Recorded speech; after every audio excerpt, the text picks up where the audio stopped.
Bienvenidos a la lectura sin comentario de nuestra guía de estudio de Escuela Sabática. Para este trimestre, la vida eterna, la muerte y la esperanza futura. Vayamos a nuestra lección 2, muerte en un mundo pecaminoso. Sábado 1 de octubre. Para memorizar. Por tanto, como el pecado entró en el mundo por un hombre y por el pecado la muerte, así la muerte pasó a todos los hombres por cuanto todos pecaron. Romanos capítulo 5, verso 12. Cuando Dios el Padre le confirió un honor especial a Cristo y anunció que juntos crearían este mundo, Lucifer estaba envidioso y tenía celos de Jesucristo, y conspiró contra él. Como fue expulsado del cielo, Satanás decidió destruir la felicidad de Adán y Eva en la tierra y así causar tristeza en el cielo. Imaginó que si de alguna manera podía inducirlos, a Adán y a Eva, a desobedecer, Dios haría algo para perdonarlos. Entonces él y todos los ángeles caídos dispondrían de una buena oportunidad para compartir con ellos la misericordia de Dios. Plenamente consciente de la estrategia de Satanás, Dios advirtió a Adán y a Eva que no se expusieran a la tentación. Esto significa que, aun cuando el mundo todavía era perfecto e inocente, ya habían claras restricciones para que los seres humanos las obedecieran. Esta semana reflexionaremos sobre la caída de Adán y Eva, sobre cómo el pecado y la muerte se apoderaron de este mundo y cómo Dios plantó una semilla de esperanza para la humanidad ya desde el Edén.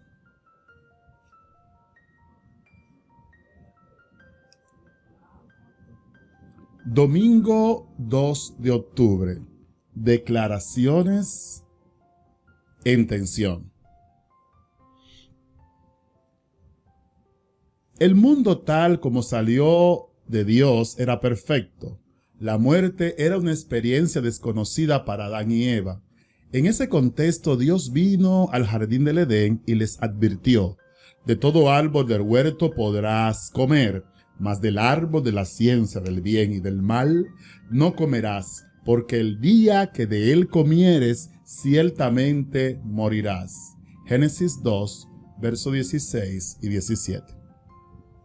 ¿Cómo se muestra la realidad del libre albedrío en la perfección del Edén, según Génesis capítulo 2, versos 16 y 17? Es decir, ¿por qué Dios necesitaba advertirles si no podrían elegir libremente? Génesis capítulo 2, versos 16 y 17. Y mandó Jehová Dios al hombre diciendo: de todo árbol del huerto podrás comer, mas del árbol de la ciencia del bien y del mal no comerás, porque el día que de él comieres, ciertamente morirás.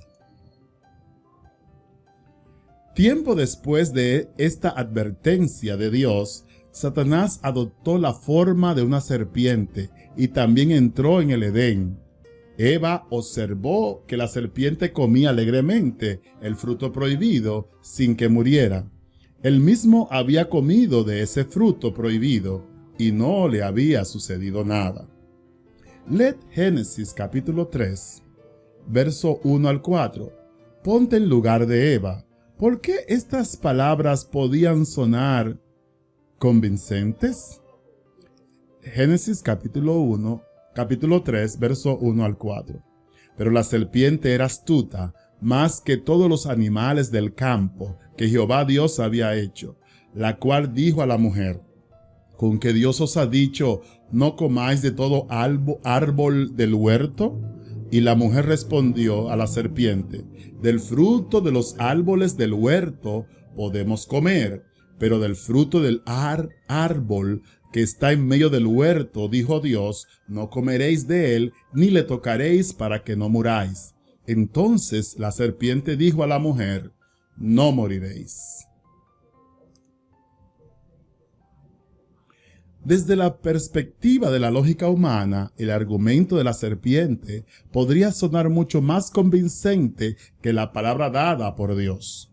En primer lugar, no había ninguna evidencia en el mundo natural hasta ese entonces de la existencia del pecado ni de la muerte.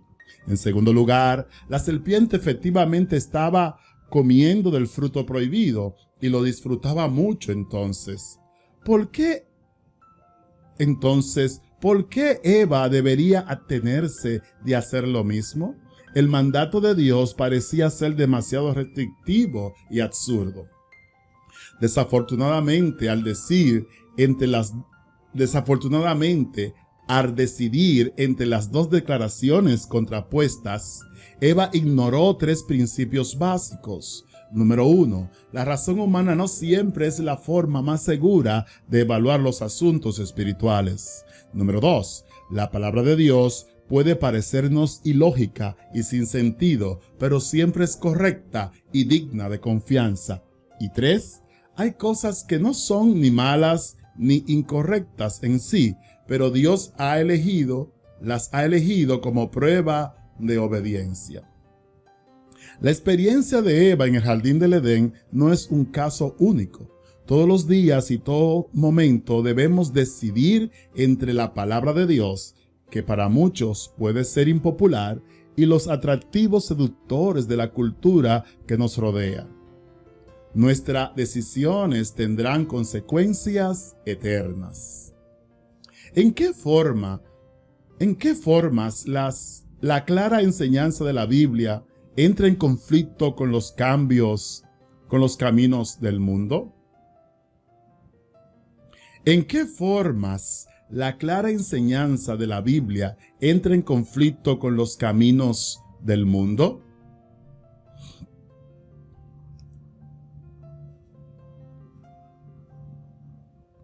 Lunes 3 de octubre.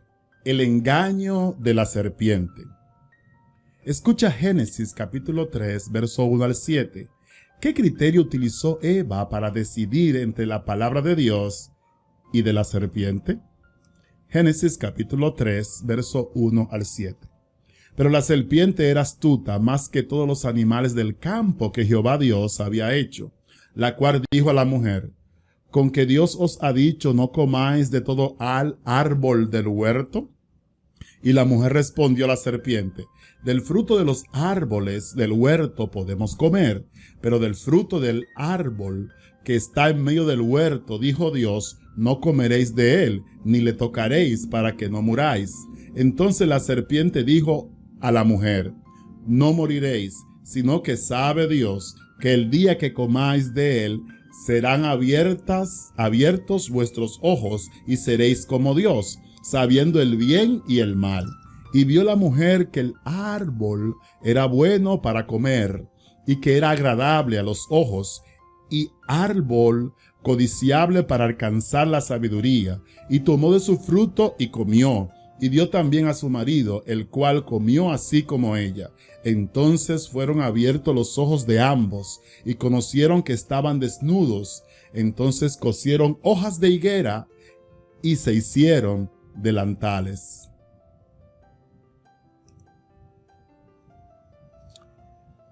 Génesis 3 es uno de los ejemplos más claros de la psicología de la tentación.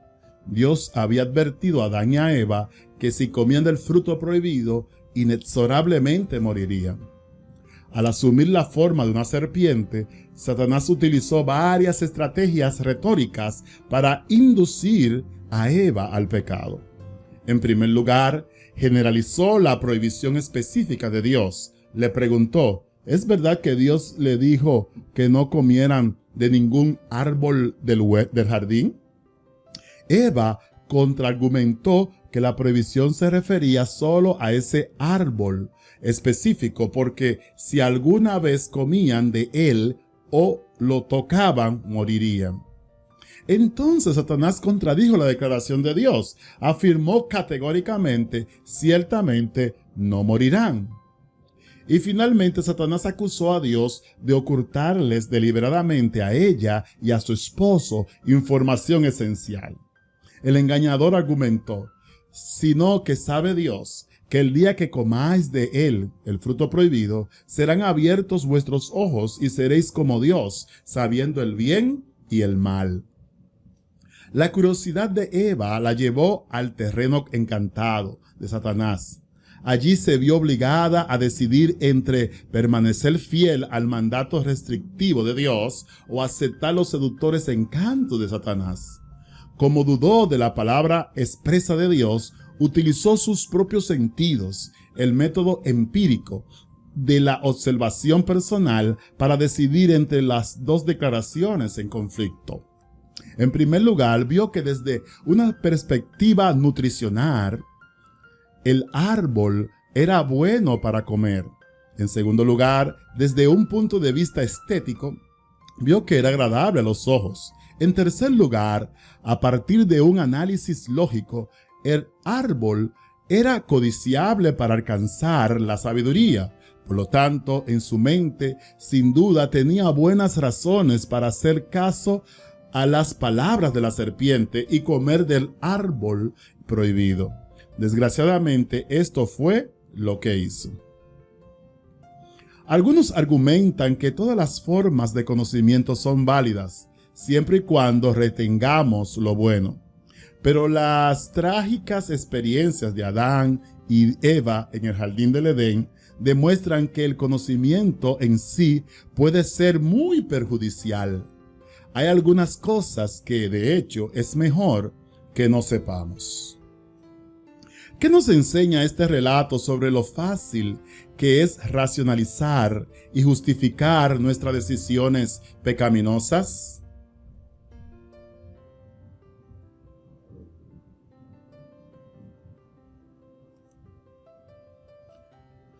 Martes 4 de octubre. No moriréis. Lee Génesis capítulo 3, verso 4. ¿De qué formas diferentes se ha repetido esta mentira a lo largo de los siglos? Génesis 3:4. Entonces la serpiente dijo a la mujer: no moriréis. Una poderosa manifestación de esta mentira se encuentra en la creencia común de la inmortalidad del alma. Esta noción era la base de muchas religiones y filosofías antiguas. En el antiguo Egipto motivó las prácticas de momificación y la arquitectura funeraria, como se observa en las pirámides. Esta teoría también se convirtió en uno de los principales pilares de la filosofía griega. Por ejemplo, en la República de Platón, Sócrates le pregunta a Glaucón: ¿no eres consciente de que nuestra alma es inmortal y nunca perece? En Fédon de Platón, Sócrates razona en un tono similar al decir que el alma es inmortal e imperecedera y nuestras almas realmente existirán en el Hades. Estos conceptos filosóficos dieron forma a gran parte de la cultura occidental e incluso al cristianismo post-apostólico, pero se originaron mucho antes, ya en el jardín del Edén, en el mismo Satanás. En este punto central de la tentación edénica, Satanás le asegura a Eva: ciertamente no morirás. Con esta enfática afirmación, Satanás puso su palabra por encima de la palabra de Dios. En contraste con la inmortalidad del alma, ¿qué enseñan estos versículos y cómo pueden usarse para contrarrestar esta mentira? Salmos 115, verso 17, Juan 5, 28 y 29, Salmos 146, 4, Mateo 28, 10, 28 y Primera de Corintios, capítulo 15, versos 51 al 58. Leemos Salmos, capítulo 115, verso 17. Salmos 115, versos 17. No alabarán los muertos a Had, ni cuantos desciendan al silencio. Juan 5, 28 y 29. No os maravilléis de esto, porque vendrá hora cuando todos los que están en los sepulcros oirán su voz. Y los que hicieron lo bueno saldrán a resurrección de vida, mas los que hicieron lo malo a resurrección de condenación. Salmo 146, 4. Pues sale su aliento y vuelve a la tierra. En ese día perecen sus pensamientos. Mateo 10, verso 28. Y no temáis a los que matan el cuerpo, mas el alma no pueden matar. Temed más bien a aquel que puede destruir el alma y el cuerpo en el infierno. Primera de Corintios, capítulo 15, versos 51 al 58. He aquí os digo un misterio, no todos dormiremos, pero todos seremos transformados. En un momento, en un abrir y cerrar de ojos, a la final trompeta, porque se tocará la trompeta y los muertos serán resucitados incorruptibles, y nosotros seremos transformados. Porque es necesario que esto corruptible se vista de incorrupción, y esto mortal se vista de inmortalidad. Y cuando esto corruptible se haya vestido de incorrupción, y esto mortal se haya vestido de inmortalidad, entonces se cumplirá la palabra que está escrita: sorbida es la muerte en victoria. ¿Dónde está, oh muerte, tu aguijón? ¿Dónde, oh sepulcro, tu victoria? Ya que el aguijón de la muerte es el pecado, y el poder del pecado la ley. Mas gracias sean dadas a Dios, que nos da la victoria por medio de nuestro Señor Jesucristo. Así que, hermanos, mis amados, estad firmes y constantes, creciendo en la obra del Señor siempre, sabiendo que vuestro trabajo en el Señor no es en vano. La teoría satánica de la inmortalidad natural del alma ha persistido incluso en nuestro mundo moderno. Los libros, las películas y los programas de televisión han surgido promoviendo la idea de que cuando morimos simplemente pasamos otro estado consciente. Qué lamentable es que este error se proclame también en muchos púlpitos cristianos. Incluso la ciencia se ha entremetido. Hay una fundación en los Estados Unidos que intenta crear tecnología que, según afirma, nos permitirá comunicarnos con los muertos, de quienes cree que todavía están vivos, pero que existen como PPM, personas postmateriales. Con este error tan extendido, no es de extrañar que este engaño desempeñe un papel crucial en los acontecimientos finales de la historia humana. ¿De qué manera se manifiesta esta mentira en tu cultura? ¿Por qué debemos confiar en la palabra de Dios a pesar de lo que nos digan nuestros sentidos? Miércoles 5 de octubre. Consecuencias del pecado. Según Génesis capítulo 3, verso 7 al 19 y Romanos capítulo 5, verso 12, ¿cuáles fueron las principales consecuencias del pecado? Génesis capítulo 3, verso 17 al 19. Entonces fueron abiertos los ojos de ambos y conocieron que estaban desnudos. Entonces cosieron hojas de higuera y se hicieron delantales, y oyeron la voz de Jehová Dios que se paseaba en el huerto al aire del día. Y el hombre y su mujer se escondieron de la presencia de Jehová Dios entre los árboles del huerto. Mas Jehová Dios llamó al hombre y le dijo: ¿Dónde estás tú? Y él respondió: Oí tu voz en el huerto. Tuve miedo porque estaba desnudo y me escondí. Y Dios le dijo: ¿Quién te enseñó que estabas desnudo? ¿Has comido del árbol que yo te mandé no comieses? Y el hombre respondió: La mujer que me diste por compañera me dio del árbol y yo comí. Entonces Jehová dijo a la mujer: ¿Qué es lo que has hecho? Y dijo la mujer: La serpiente me engañó y comí. Y Jehová Dios dijo a la serpiente: por cuanto esto hiciste, maldita serás entre todas las bestias y entre todos los animales del campo. Sobre tu pecho andarás y polvo comerás todos los días de tu vida.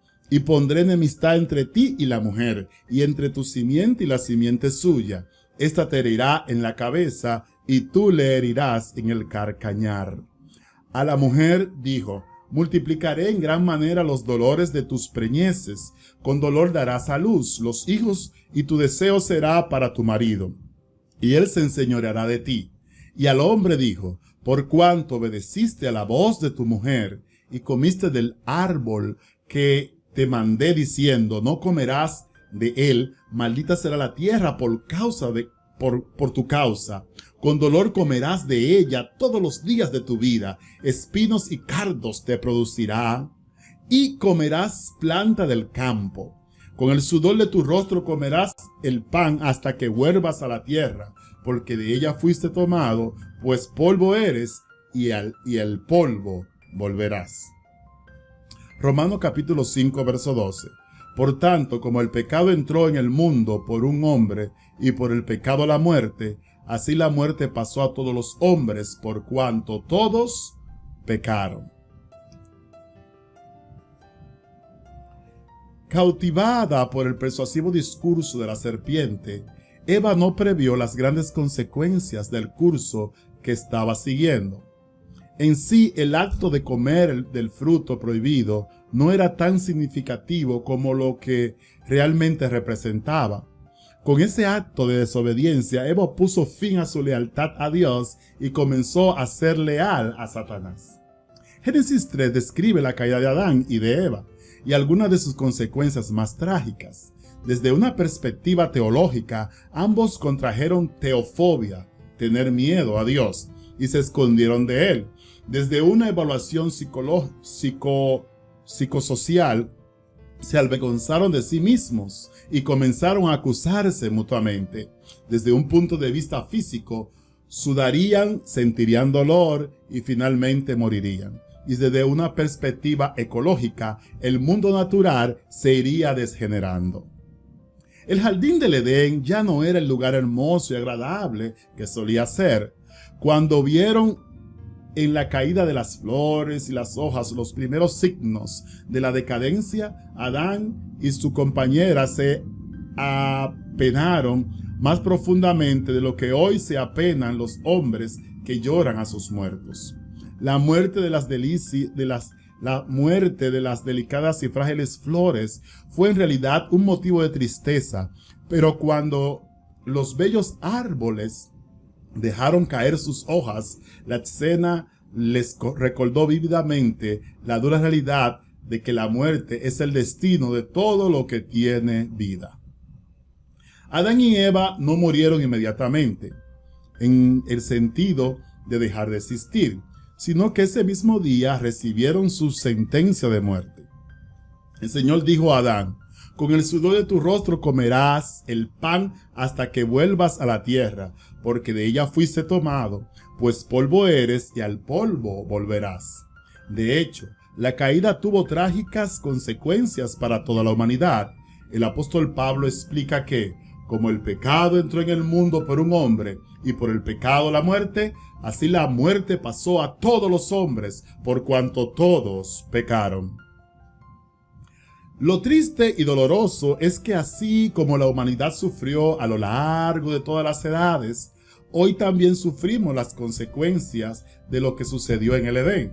Sin embargo, cuán agradecidos debemos estar porque gracias a Jesús y a la cruz tenemos la esperanza de la vida eterna en un mundo donde el pecado nunca volverá a surgir. ¿Qué lecciones podemos aprender de la trágica experiencia de Eva y de las consecuencias de nuestros actos pecaminosos?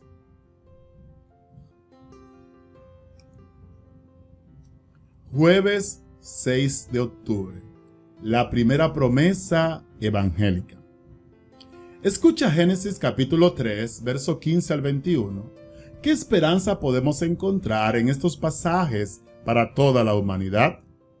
Génesis capítulo 3, verso 15 y el verso 21. Y pondré enemistad entre ti y la mujer, y entre tu simiente y la simiente suya. Esta te herirá en la cabeza, y tú le herirás en el calcañar. Génesis capítulo 3, verso 21. Y Jehová Dios hizo al hombre y a su mujer túnicas de pieles, y lo vistió. Génesis 3 describe la terrible tragedia que invadió al mundo después de la caída. Todo cambió y Adán y Eva pudieron ver el contraste entre lo que el mundo había sido y en lo que se había convertido. Pero en medio de su frustración y desesperación, Dios le dio seguridad para el presente y esperanza para el futuro. En primer lugar, maldijo a la serpiente con una palabra de esperanza mesiánica. Declaró: pondré enemistad entre ti y la mujer, y entre tu simiente y la simiente suya. Esta te herirá en la cabeza, y tú le herirás en el calcañar. La palabra enemistad, hebreo, Eva, implica no solo un conflicto cósmico de larga duración entre el bien y el mal, sino también una repulsión personal al pecado, que ha sido implantado por la gracia de Dios en la mente humana. Por naturaleza, somos seres completamente caídos y esclavos del pecado. Sin embargo, la gracia que Cristo implanta en cada vida humana crea en nosotros una enemistad contra Satanás. Y es esta enemistad un regalo divino desde el Edén, lo que nos permite aceptar su gracia salvífica. Sin esta gracia transformadora y ese poder renovador, la humanidad continuará siendo cautiva de Satanás, una sierva siempre dispuesta a cumplir sus órdenes. Entonces, Dios utilizó un sacrificio animal para ilustrar esta promesa mesiánica. Cuando Adán, de acuerdo con las indicaciones especiales de Dios, presentó una ofrenda por el pecado, fue para él una ceremonia sumamente penosa. Tuvo que levantar la mano para tomar una vida que solo Dios podía dar. Para entregar su ofrenda por el pecado, por primera vez estuvo en presencia de la muerte. Al contemplar a la víctima sangrante en medio de las contorsiones de su agonía, se lo indujo a observar por fe al Hijo de Dios, a quien esa víctima prefiguraba y que moriría como sacrificio en favor del hombre. Escucha 2 Corintios capítulo 5, verso 21 y Hebreos capítulo 9, verso 28.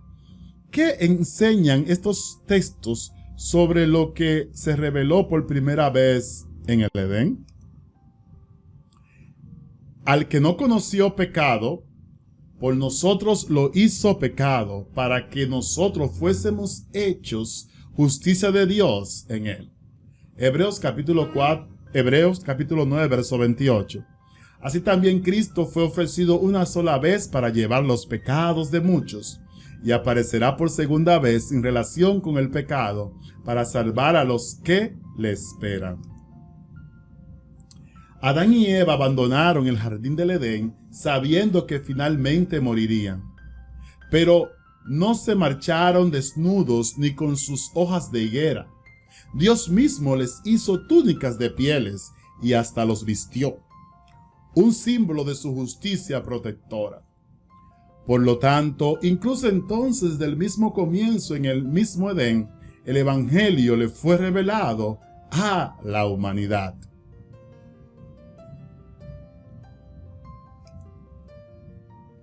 Viernes 7 de octubre, para estudiar y meditar. Lee Helena Harmon de White, El conflicto de los siglos, la tentación y la caída. Páginas 34 a la 47. El plan de la redención. Páginas 48 a la 57. La educación, el conocimiento del bien y del mal. Páginas 20 a la 26. En años recientes se han realizado estudios sobre lo que se denomina experiencias cercanas a la muerte, ECM. Resulta que la gente muere por cuanto su corazón deja de latir y deja de respirar. Sin embargo, luego vuelve a la vida, pero con historias fantásticas de haber flotado en otro plano de existencia y encontrarse con un ser de luz. Algunos incluso hablan de encuentros con parientes fallecidos hace ya mucho tiempo. Muchas personas, incluso cristianas, que no comprenden la verdad sobre la muerte, creen que estas historias son una prueba más de la inmortalidad del alma.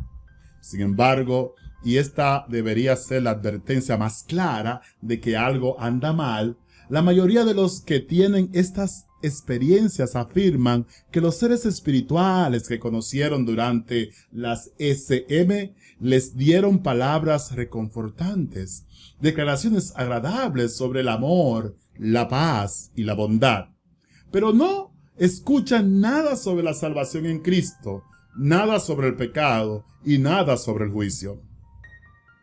Mientras probaban el más allá cristiano, ¿no deberían haber recibido al menos una pizca de la enseñanza cristiana más básica? Sin embargo, lo que se les enseña suena más a un dogma de la nueva era, lo que podría explicar por qué en muchos casos salen menos inclinados al cristianismo de lo que estaban antes de haber muerto, entre comillas. Además, ¿por qué ninguno de los cristianos convencidos de que su ECM, que significa experiencias cercanas a la muerte, eran un antitipo del cielo cristiano, recibió ninguna teología cristiana mientras estuvo allí, pero sí una gran dosis de sentimentalismo de la nueva era? La respuesta es que los engaños del mismo que engañó a Eva en el Edén, y también con las mismas mentiras. Preguntas para dialogar. La experiencia de Adán y de Eva, ¿cómo demuestra que el perdón de Dios no necesariamente revierte todas las consecuencias del pecado? ¿Por qué siempre debemos recordar esta verdad tan importante? Número 2. El árbol del conocimiento del bien y del mal era el terreno encantado del enemigo para Adán y Eva. ¿Cuáles son algunos terrenos encantados en los que podríamos sentirnos tentados a entrar? Número 3. Satanás está tratando de inducir al pueblo de Dios a creer que los requerimientos de Cristo son menos estrictos de lo que una vez creyeren, y que asemejándose al mundo podrán ejercer más influencia sobre los mundanos. ¿Qué debemos hacer para no caer en esta trampa sutil? Gracias por estar con nosotros en esta lectura sin comentario de esta lección número 2, muerte en un mundo pecaminoso. Bendiciones.